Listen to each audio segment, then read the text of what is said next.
but I would be remiss if I didn't talk about number 7, who's already got 7 touchdowns on the year. By the way, Rashod Bateman had 4 in the previous years, in his previous 3 years. He's got 7 through now 14 games, one of which was a 49-yard hookup with Lamar Jackson. He has 7 touchdowns, like I mentioned, and Jeff noted right here, as I just did, just to check my math, though, he had 4 total over his first 3 NFL seasons. The Ravens extended him this offseason. It came as a surprise to him. I think it came as a surprise to a lot of us. They declined his 5th-year option. He's a former first-rounder out of Minnesota, and he is having a career year for this team, and he's playing freely.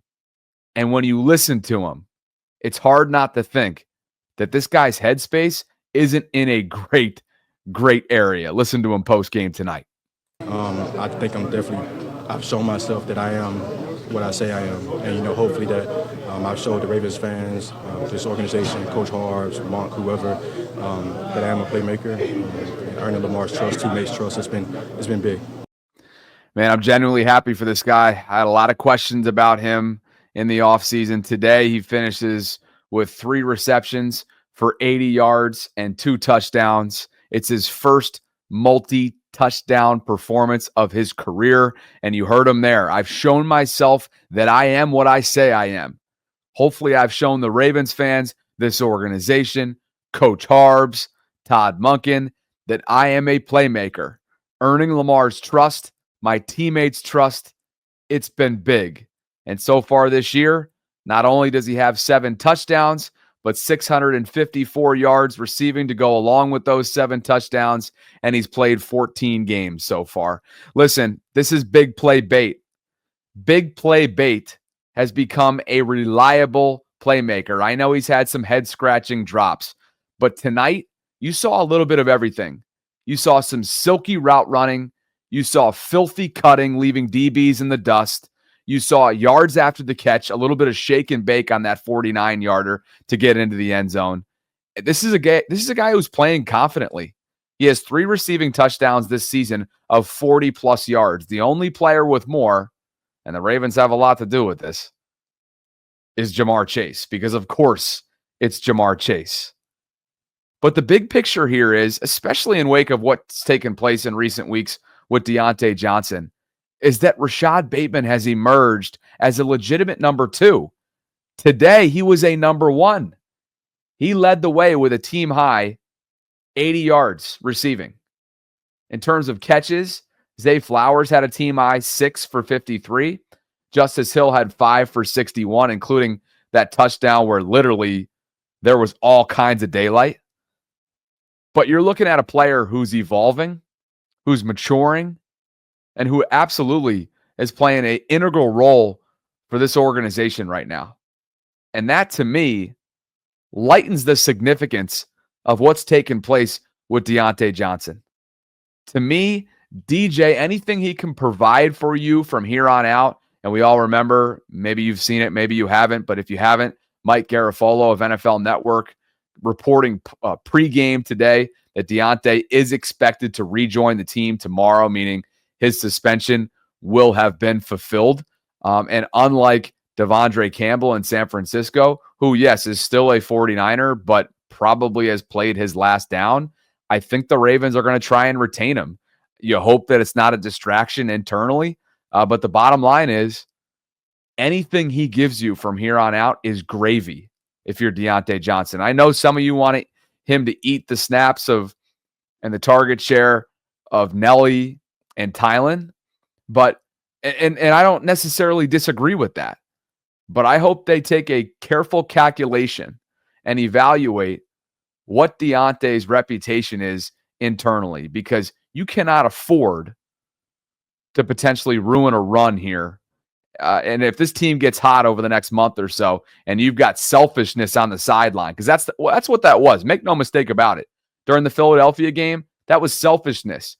Now, I don't know if there was miscommunication going on in terms of what his role was going to be after he was acquired at the deadline, but I don't care. He's been around a long time. He's a veteran. His track record is spotty when it comes to the way that he's left certain teams. I think a lot of people in Pittsburgh weren't pleased about how his tenure ended with the Steelers.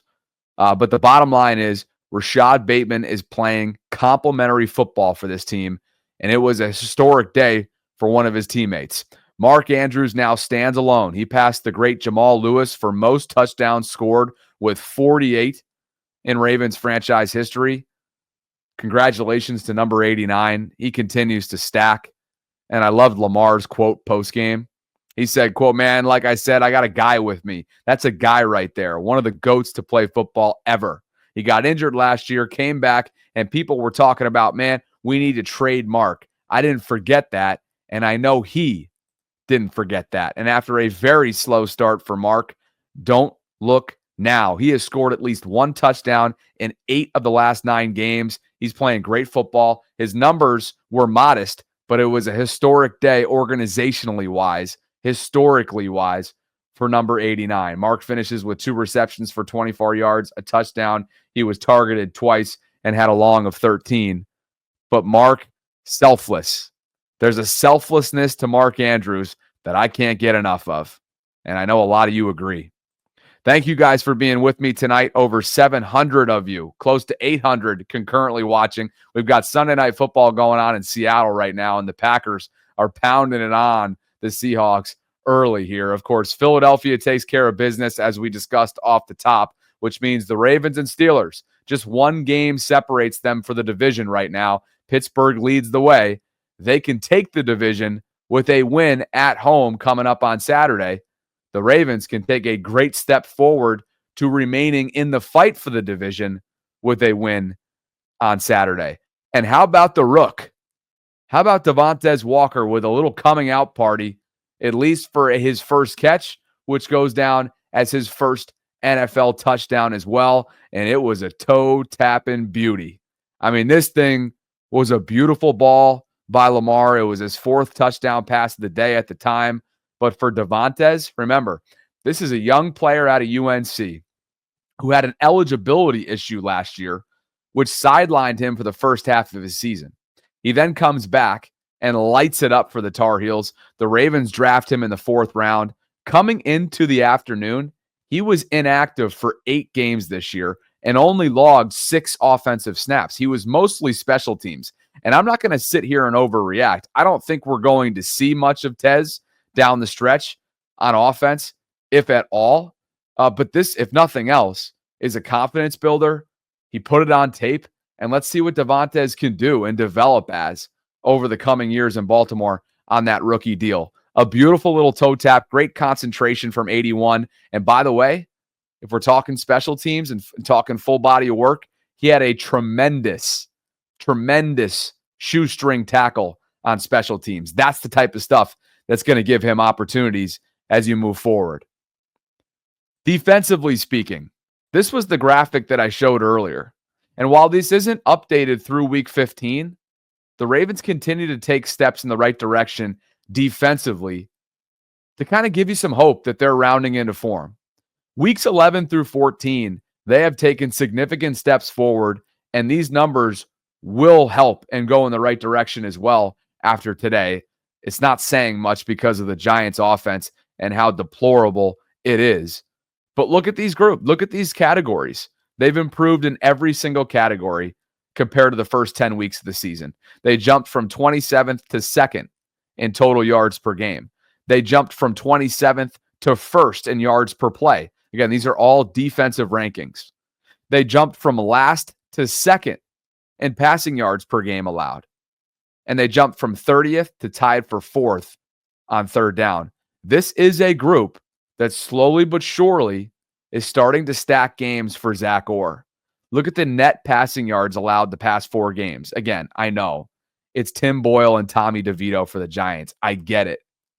But look at the previous ones with Jalen Hurts and Justin Herbert and Russell Wilson. 192.5 net passing yards allowed over the last 4 weeks. That's going to put you in great position to win a lot of football games. And we know the number 1 ranked rushing defense and what they're all about.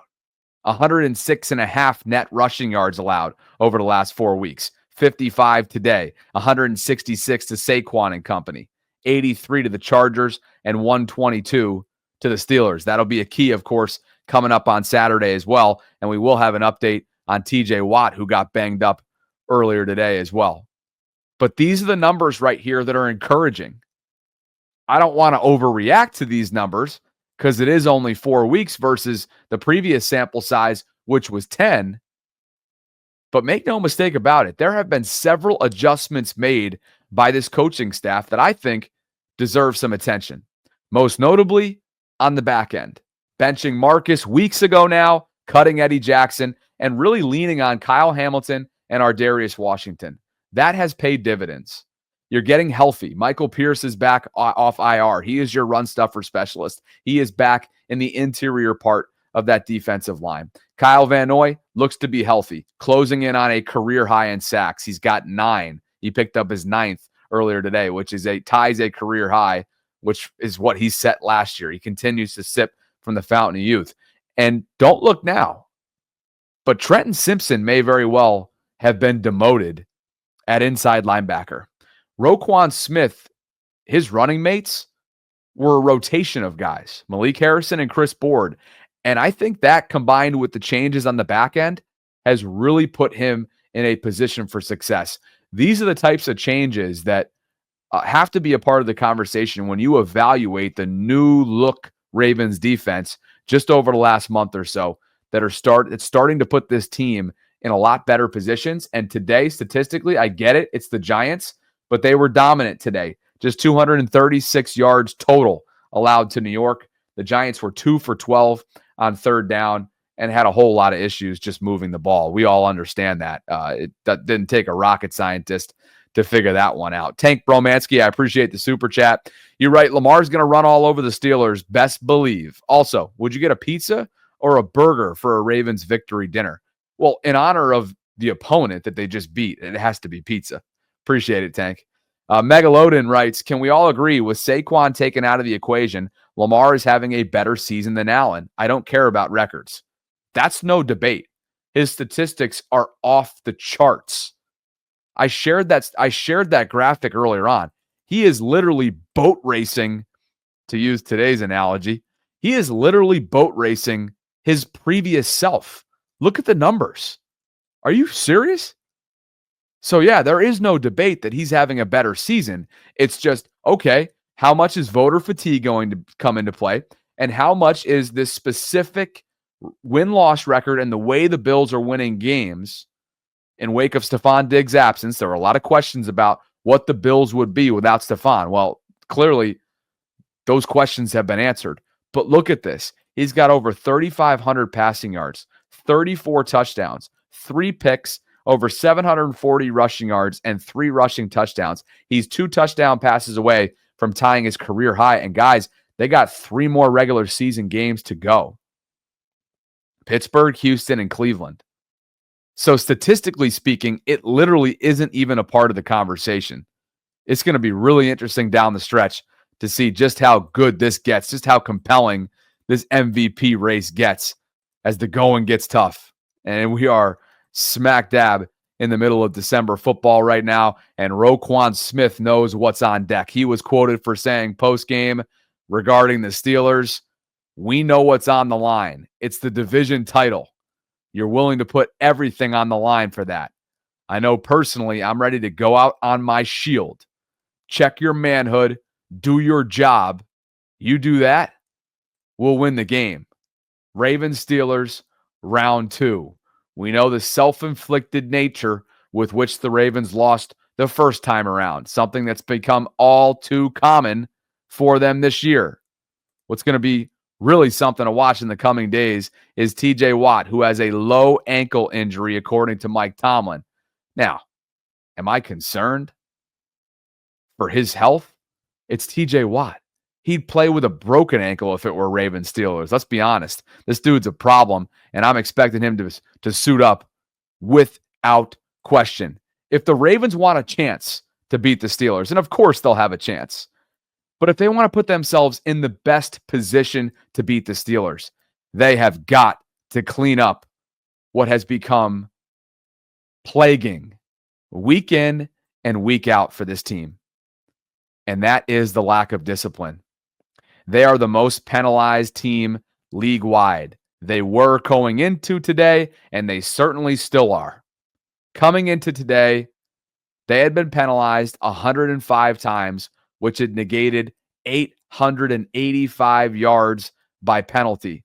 Tack on another 112 yards today and 12 total penalties, the most of which, by the way, came from the defensive side of the ball.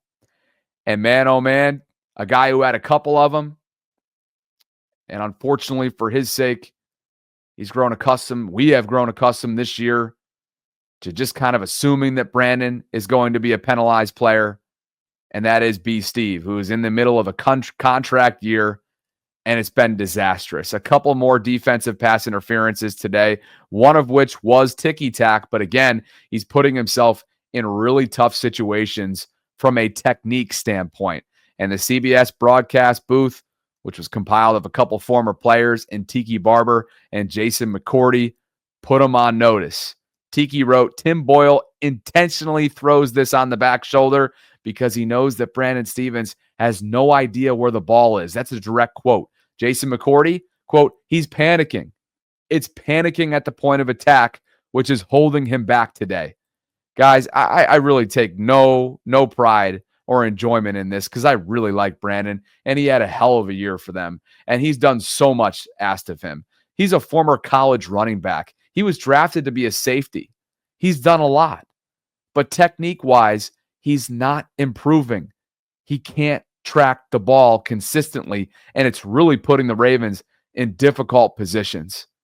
It really is. It wasn't a problem today with the ultimate outcome. It certainly was a problem in game and kept the Ravens defense on the field longer than it needed to be. But the reality is, we've seen this come and rear its ugly head against the elite number one wide receivers.